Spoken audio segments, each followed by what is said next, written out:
I want you to think of a time when you've been listening to a piece of music. Maybe it's classical, maybe otherwise, but at some point during that piece of music, you recognized it's too loud. You reached up and you had to turn it down. It starts off with some simple melody, and then it evolves, and maybe a counter melody or a harmony comes in.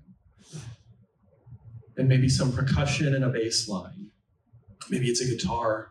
Maybe distortion is added and the tempo increases. And even though none of the instruments are playing any louder, the simple addition of more makes it feel more, makes it feel at a certain point overwhelming enough that you have to make an adjustment. Anxiety isn't always some dramatic panic attack that we might see portrayed. A little taller than you.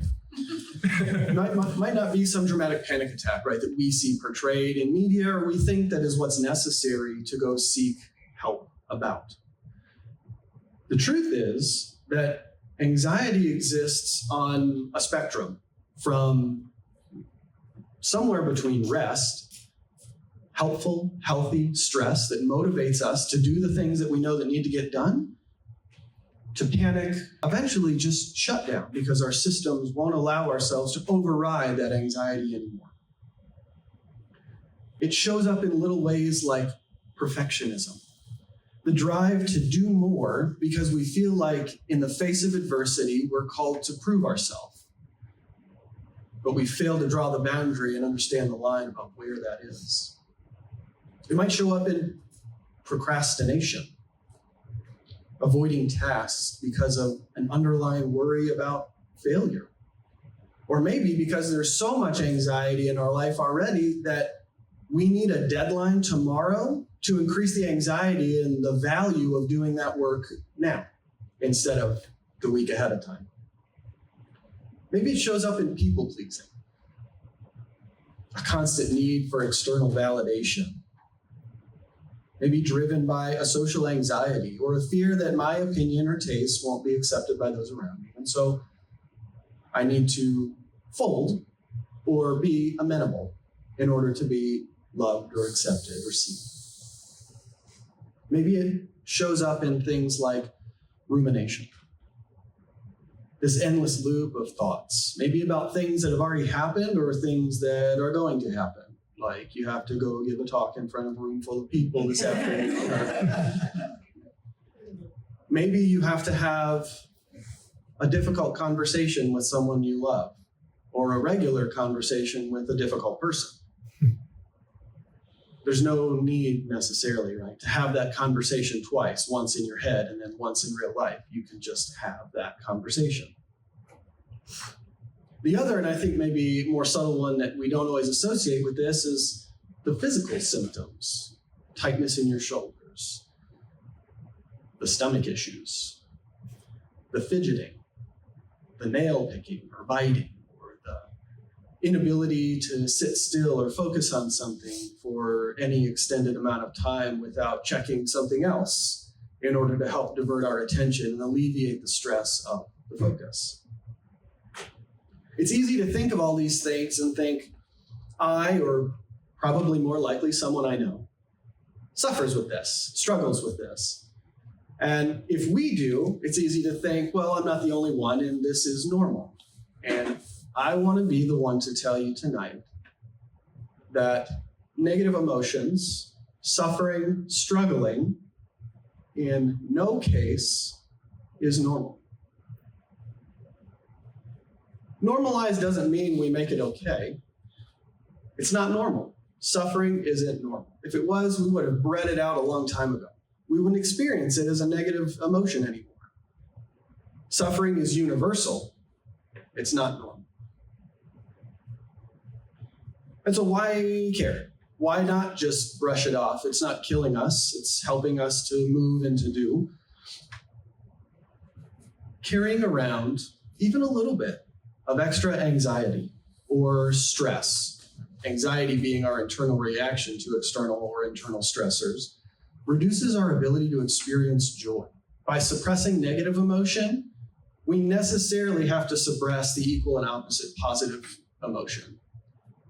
Because if we expect to be happy and it doesn't happen, we might get sad. And so I won't expect to be happy to protect myself from feeling sad, as a basic example. It causes burnout or exhaustion. It takes energy to worry. It results in missed opportunities in our avoidance behaviors and procrastination because we spend that time not doing something, but not really doing anything else more productive or useful or helpful or growth or developing in ourselves.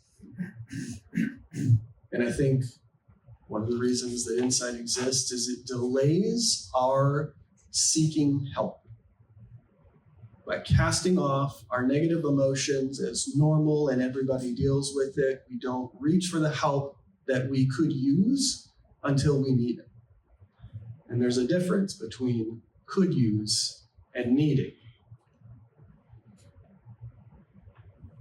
Negative emotions are not bad. They're just useful signals. They point to the fact that something's not right. And if we can view it as a signal, not an actual sign of danger, it's a helpful way to move around. Our brains misinterpret it. When we recognize that there's nothing to fear, maybe we learn to relabel the emotion we're experiencing, not as anxiety, but excitement or anticipation or Twitter-pated, whatever the emotion may be.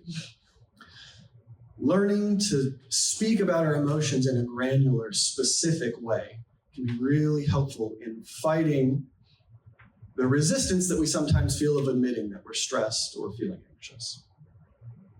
And treating those negative emotions like anxiety as just good information. Maybe valuable information about our own values or where our boundaries are or maybe should be. Or maybe that something is just important. So to begin doing this, we can cultivate in ourselves and help others around us, cultivate self-awareness. If you recognize that when you're stressed, you remember that it's time to take a deep breath to try and calm down because the tension is built up to such a point. I often say this, that if the only time you take a deep breath is when you're stressed, then taking deep breaths is going to stress you out. It's important to do the good things when we're not in a state of needing it. We practice it when it doesn't feel like our life is on the line, so that when it's time to do it, it actually means something and it taps into something deeper. Name it. I've said before, learn to differentiate anxiety from excitement or anticipation, or genuine fear, or surprise, or dread of conflict. There's a difference. And the more specific you can be about what it is that you're experiencing and how those things show up in you, the better off you'll be in being able to deal with anxiety and all of its daughters. Challenge your anxious thoughts.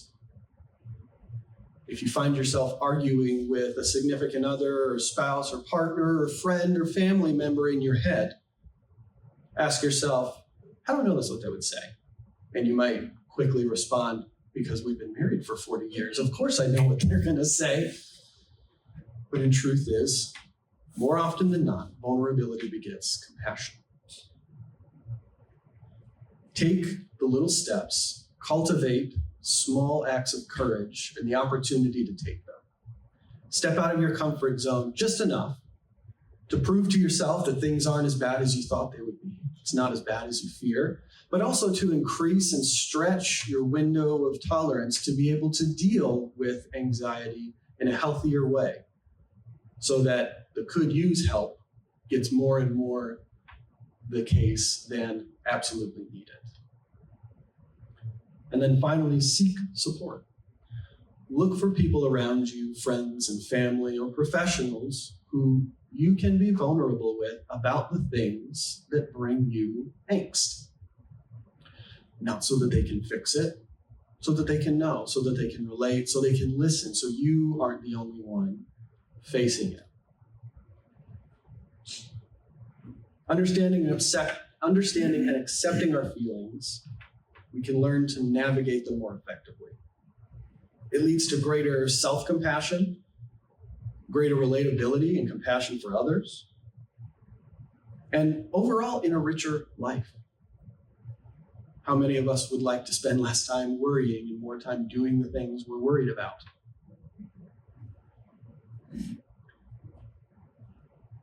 When you think of that piece of music that we began with, understanding that just because you might be standing there in front of the orchestra, maybe you're the composer here, just because they're all looking at you doesn't mean they all need to play their instruments at the same time or at the same volume.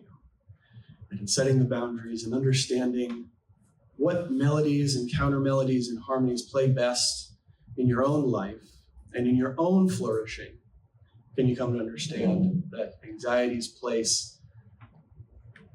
should be a thing of your past.